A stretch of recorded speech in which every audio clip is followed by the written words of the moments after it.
Nagbabalik ang Buhay Unleash. Vic Garcia po ba? At Abilene Garcia. Patuloy tayo sa ating itanong mo lang segment. Sa ating topic na. Ano-ano ang gagawin para magkaroon ng Buhay Unleash. Yan. Diba? Meron po tayong sinabing 6 na bagay na dapat natin gagawin. Ready po natin 6 na yan. Number 1. Para dapat maging maagap tayo. Ang unang letra ng maagap, M, maniwala ka. Maniwala kang magkakaroon ka ng Buhay Unleash or buhay na matagumpay. Number 2. Number 2 naman, letter A. Alamin mo. Huwag ka lang maniwala.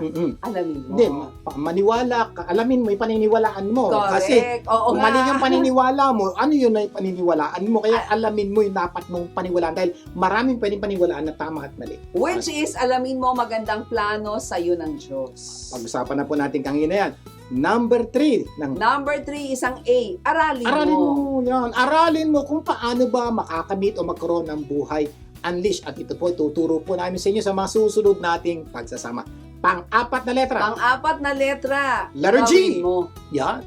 Just do it. Di ba? Kumbaga, gawin mo yung pinag-aralan mo. Kailangan pa ba nga paliwanag mo pa ba? Hindi na, di ba? Gawin mo na lang. Okay. Number 5. Ito na po. Pang-limang letra ng maagap, letter A. Oy, may dami palang tatlo, no? Oo. Araw-arawin mo. Ayan. Ito, makinig po kayo. This is very important. Ang salitang araw-arawin mo. Siguro tanong nyo, ano yung araw-arawin namin? Ito yun. Kasi kung mag-araw-arawin mong gawin yung mga dapat mong gawin hanggang magkaroon ka ng buhay unleash. Kumbaga, that becomes a part of you, diba? Remember, you don't become what you want, you become what you do continually. Lilinawin ko po yun, ha? Babalikan po natin yun. You don't become what you want. Marami po sa atin. Gusto ko yumaman, gusto ko maayos ang buhay ko, gusto ko to, gusto. Ito ang problema. Gaano karami sa gusto nyo ang nagkatotoo? O konti lang. Ang tunay po nagkakatotoo sa buhay nyo ito, yung mga paulit-ulit yung ginagawa. You don't become what you want, you become what you do continually. Ba't ka tumaba? Paulit-ulit kang kumain. Nang napakadami. Bakit ka sexy? Paulit-ulit ka nag-diet. Bakit ka yumaman? Paulit-ulit ka nagtipid at nagnegosyo, nagtrabaho mabuti. Bakit ka nabaon sa utang? Paulit-ulit ka ng utang. Ganun lang po kasimple yun. Yes, kumbaga talaga nagiging habit mo na yun diba? Yung continually doing it. Kasi 97% of the people who quit too soon are employed by the 3% that never gave up. Yan. Sabi ni Raymond John Ito po, pinag-aralan daw po. Sa mga empleyado daw po, normally, tayo daw po yung 97%. Na may pangarap tayo, gusto natin maabot, kaya lang, tumigil tayo dahil labo yan. Yes. Yung boss po natin, yung may-ari ng kumpanya, normally 3% sila. Sila po yung napagod din, nainis din, naasar din, pero hindi po tumigil. Ulit, araw-araw po nilang ginawa. Kaya sila yung employer. Yung mga dapat nilang gawin. Kaya po sila employer. Yes. So, ang punto po dito, may tama kang alam, gawin mo. Pero wag lang nyo po gawin. Gawin nyo araw-araw hanggat makuha nyo po yung gusto. Ito nga, ang ganda ng quotation about losers di ba? Losers quit when they fail. Yan. Pero winners fail until they succeed. Get nyo po yan? Okay, sabi po yan ni Robert Kiyosaki. Ang mga losers daw po, they fail. Okay? When they fail, they stop.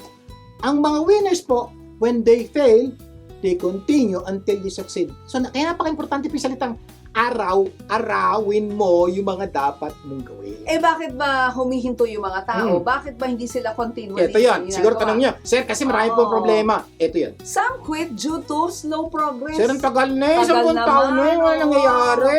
Diba? Never grasping the fact that slow progress is still progress. Pasalamat ka nga, may progress. May iba po, walang progress. Kasi parang halimbawa, yung iba nagkikito diet. Yung iba naman nag-intermittent fasting. After about 3 weeks, Umayaw.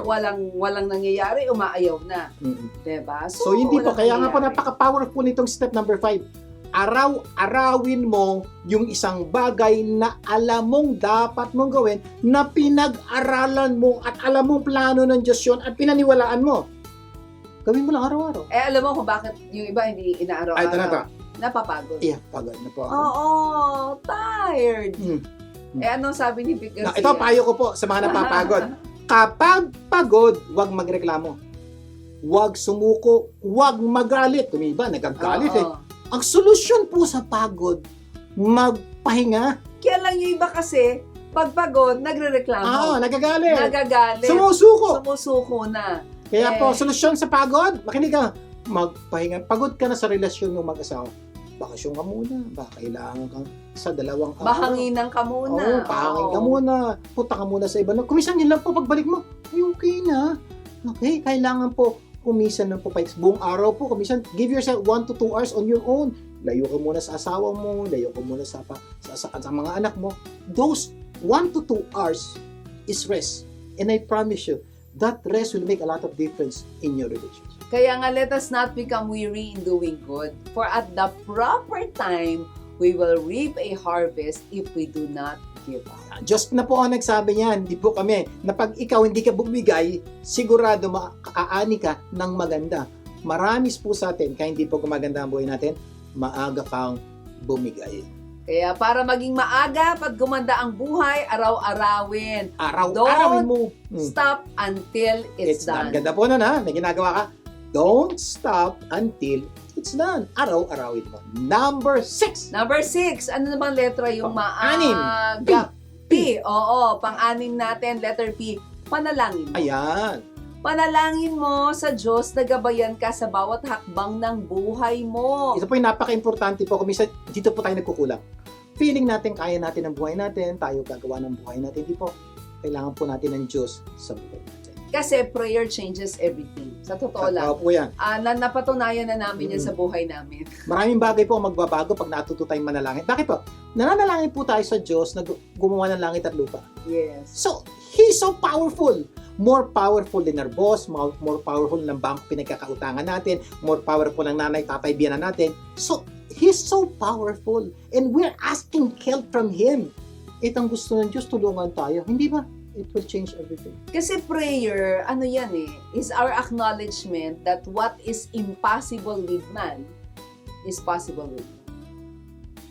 Kaya lang, maraming tao hindi alam kung paano manalangin, di ba? Kasi prayer is spiritual communication between man and God. Ito yung two-way relationship in which man should not only talk to God, but also listen to Him. Hindi tayo yung salita lang ng salita, kundi nakikinig. Yung napaka-importante po, pag nanalangin po kayo, hintayin niyo po yung sagot ng Diyos. Dahil yung sagot po ng Diyos, yung po ang powerful na tunay ng papaganda ng buhay. Hindi yung repetitive na prayer lamang, Kasi prayer is simply talking to God like a friend. And it should be the easiest thing we do, sabi nga ni Joyce. One of these days po, pag-uusapan po natin deeply yung mga dapat natin gawin kung gusto po natin tunay na manalangin at masagot ang ating panalangin. Kaya manood po tayo palagi ng Buhay Unleashed. Kaya kapag ikaw ay worried or you feel like worrying, baka kailangang manalangin ka. Kasi yung worrying, nakaka-create ng mas maraming stress. Yes. Pero yung prayer, nakaka-create ng maraming peace. God is bigger than whatever is stressing you out. Kaya pray. Pray at all times. If you only pray when you are in trouble, you're in trouble. Yun po, kailangan nyo maintindihan. Correct. Nako, prayer should be the key susi ito of the day and lock of the night. So kaya meron tayong umaga at gabi. Dapat po, pagkagising mo, you pray. Bago ka matulog, you pray.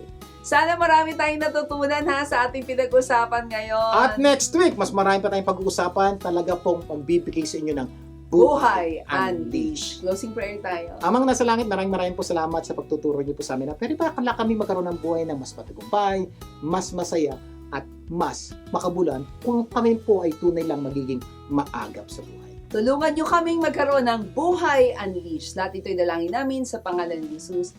Amen, amen, and amen.